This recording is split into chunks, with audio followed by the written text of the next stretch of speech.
Welcome back to another Radiant review. Today is episode 3. I'm Justin. What is up? I'm Logan. And together we're Couch Talk. As always, we are anime viewers only, no source material, and we're going to discuss the episode and give our scores at the end. You ready to discuss this? Of course! Alright. So, we pick straight off with Seth pushing the beam out of the way and then doing his classic Titan punch. This time it worked. He blew a giant hole like in an it. empowered Titan punch. I wonder if he can absorb like maybe that's like one of his things, you know? He can absorb. Yeah, Fantasia. I guess power. Fantasia. Yeah. I mean, we do know he's special after, the guy from Bravery Quartet was even like, he's using his bare hands. And then when Alma comes, finishes the job, when she talks with him, she's like, you can't let anyone know that you can use power with your bare hands because no sorcerer can do that. Right. Which I guess the Bravery Quartet guy knows now, but he's a villain. No one's going to listen to him, so it's okay. Right. But it's like, and that is interesting because last week during the intermission, it showed the sorcerer gloves and how they can only use power with the gloves. Right. And then we instantly got him. He's special in some way. We do have... He had to be special, of course, but we have like his little quirk thing. Because, like every main character has like a special thing about him. So he has kind of similar to like, Full Metal Alchemist, how he can do alchemy without a circle. He can use Fantasia with his hands, alright? Yes. I wonder because he can do it without a conduit, it's probably going to be much stronger than anyone else because his seems to be more raw power from the Fantasia instead of something more refined. So we'll see how tough he gets. And we get a lot of, he goes, this is where we learn what Radiant is. So it's not just the title of the anime. Roll credits! It's the nest where the Nemesis are. Allegedly. A legend. Allegedly. A legend says, and he makes that his goal to find Radiant because he says he wants to kill all the Nemesis so people can be not afraid anymore. He's very good-hearted. Yes. Especially considering what we learn later. Yes.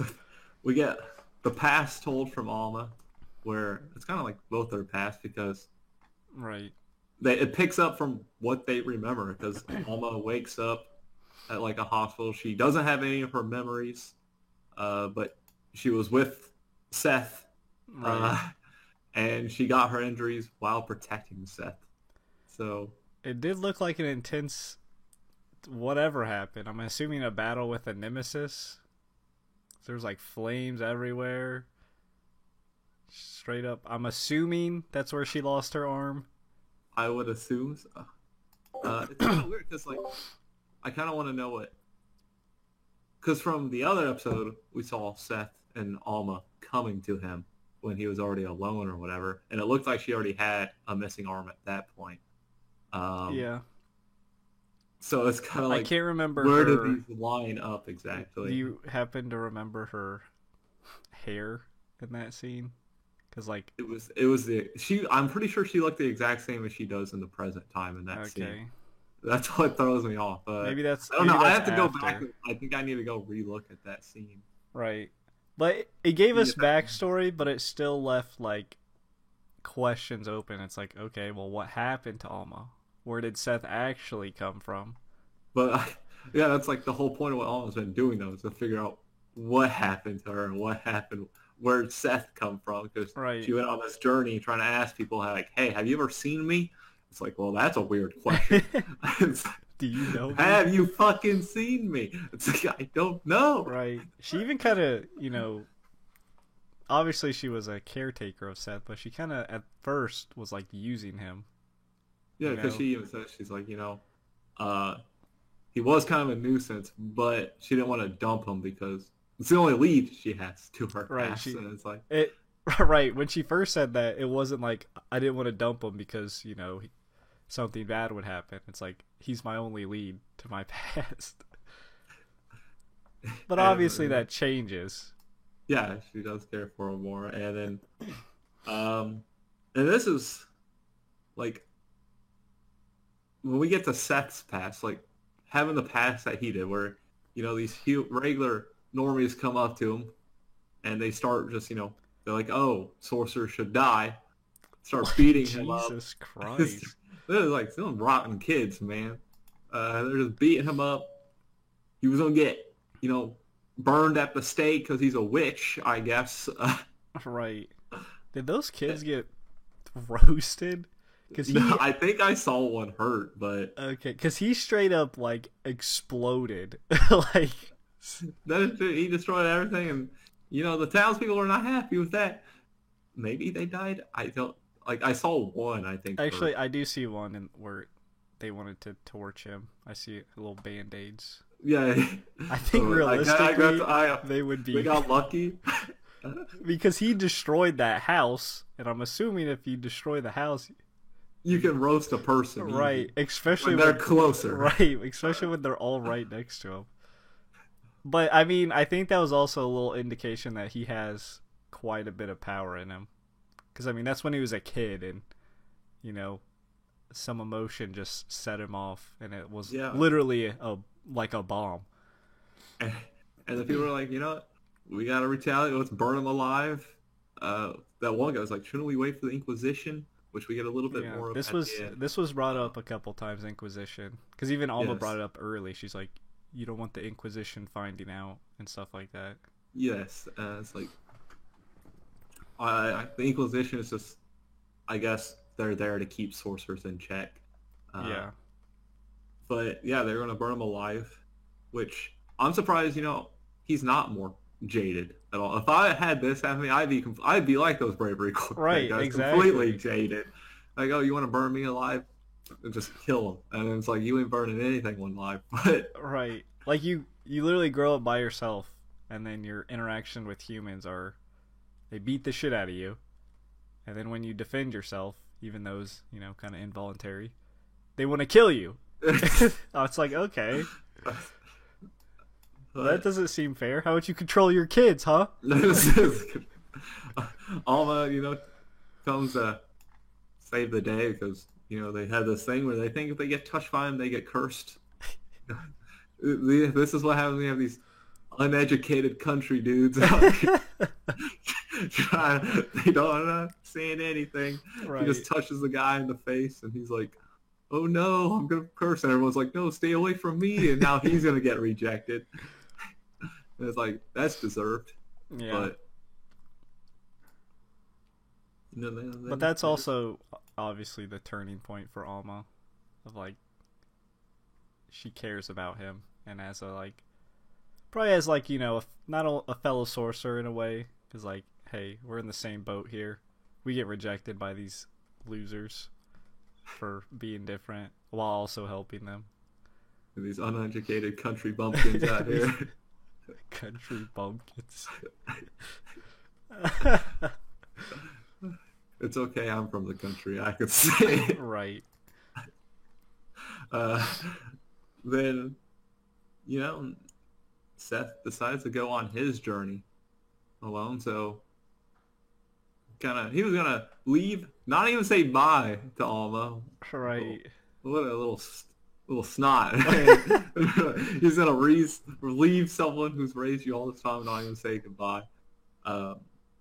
But she hands off the broom to him, since every sorcerer needs their broom. Right. Harry Potter told me so. It was a pretty emotional farewell. Yeah. Like even Alma, she was touched, even though she tried to be a little rough about it. She's like, he was a burden anyway. She's like, all right, just don't become a monster. Right. That seemed very, I wonder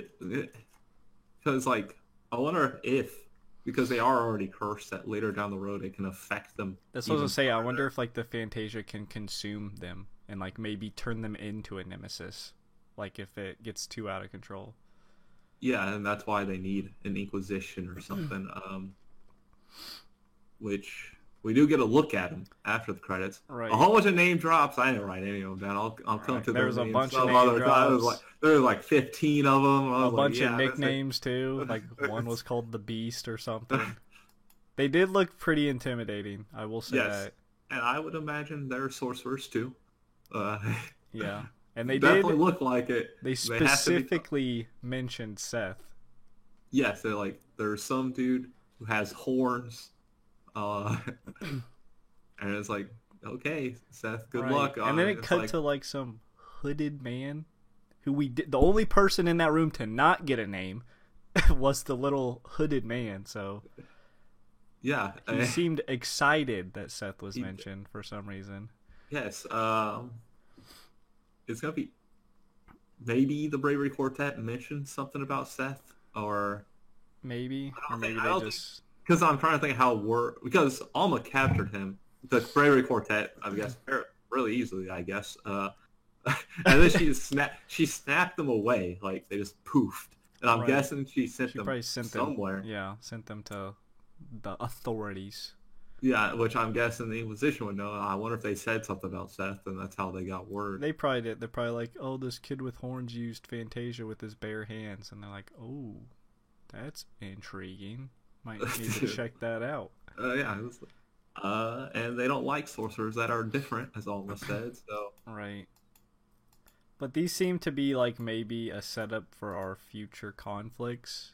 Because we kind of have like a round table of what was presented as like powerful, people that seem like they're the true controllers of like the world, basically, like but also maybe like future enemies of Seth. Yeah, because they hunt sorcerers, as they mentioned, like, oh, that last hunt was too easy, and it's like the way they say hunt is very that's not very like if you're a positive authority, you don't go, oh, we just hunted those criminals. You say like, oh, we obtained them or something. That hunt was simple. It makes it seem like, they kill them. Right. They don't just capture them, they just hunt and kill them, and it's like, okay. So Seth's gonna have to deal with them. Right, good luck, Seth. These guys don't look easy to fight. Right. But yeah. That's the episode. Let's jump on into scores. Yeah, let's do that. I think I'll give it an 8. I actually enjoyed this episode quite a bit. Getting the past and learning a little bit more about Alma. Yeah, there's more holes, and it's like what truly happened. But then again, the characters themselves don't know. So it's kind of like an interesting way that they took it. Like Alma had no memories and still cared for Seth. Right. And just eventually them bonding. I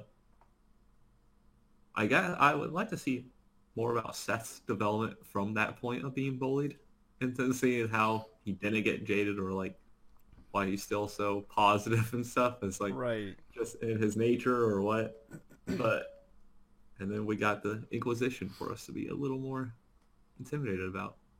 Yeah, I agree with 8. I really like I feel like we have established everything we need to establish. It's like our main character's past, like what his goal is, obviously wanting to destroy the Radiant. I do agree, I want to see like why he's not negative, like doesn't have a negative impression of people that aren't sorcerers. So maybe we'll get more of that. I hope we get more of that, because I feel like if someone was treated that badly, they wouldn't be that nice without a certain reason or something maybe else happened positive to him. But yeah, I liked... Maybe Tommy, I guess. Like maybe. We'll see. But that was a bit... I hope we get more. I'm assuming we'll get more, obviously. Yeah. Hopefully. But yeah, I like the backstory. There's stuff there. And we got to see what makes Seth special. Right. As well. So get all that in there. Right. And the setup with the Inquisitions, very good. Yeah. I do want to mention, he didn't really even say bye to Tommy either.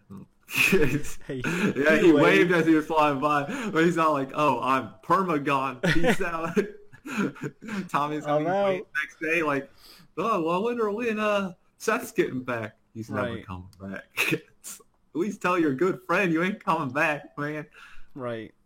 I also thought it was kind of interesting. We didn't mention it. I just thought of it. How, like, Alma, remember how, Seth like passed out and then the people of the village were thankful, like actually they looked very thankful, and she didn't really tell him that. She kind of told him to, I forgot exactly what she told him.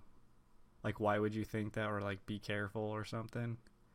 Yeah, she didn't really, because like I wonder if Tommy she's doing said that to like, because even Tommy was like, "Oh, tell him this," and then Right. she did it, and right after that, she's like, I wonder if she's doing that to, like keep him on his toes. "Fraud," because I would assume like because Tommy's like seems like a special case. that's what I was saying. He's probably the exception. Like I bet you most times, like they save people from the Nemesis, they're probably like, "Look what you brought! You brought it here. You destroyed our city." But this is like a one-time instance the other way.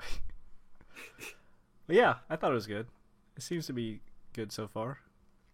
Yeah, But that's it. That is it. Spiel time. As always, if you don't want to be hunted by the Inquisition, be sure to hit the like, subscribe, notification, that'll be notified every time we upload. Comment down below, let us know what you thought of the episode. Again, no spoilers, confirm and denying theories, as we are anime viewers only and plenty others are. And until next time, peace out. See ya.